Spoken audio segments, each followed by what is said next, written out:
मंजूर सोलंकी के मंजूर सोलंकी के नाल पुलिस इंतजामियात नाल पुलिस इंतजामियात मंजूर सोलंकी के मंजूर सोलंकी के मारो मारी मानू खणो अगवा खोरी हत्या खोरी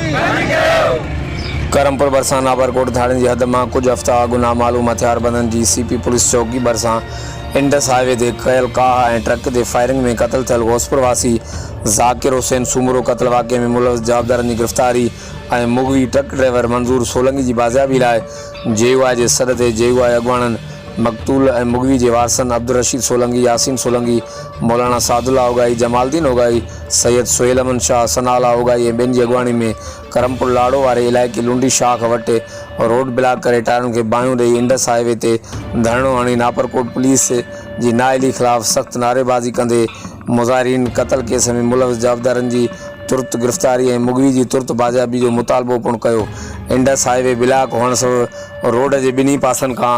मुसाफ़िर गाॾियुनि जूं डिघियूं कतारूं लॻी वियूं। हर वक़्तु आगाहण लाइ ॾिसंदा रहो JTN वेब न्यूज़ नापरकोट करमपुर।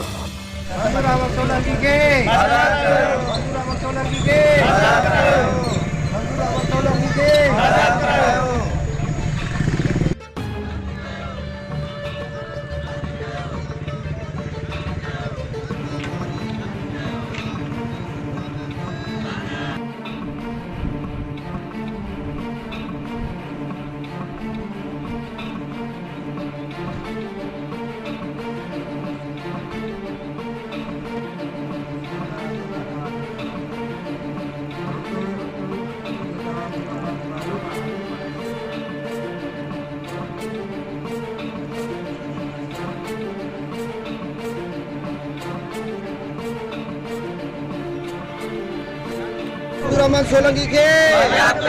मंजूर सोलंकी के नाल पुलिस इंतजामियात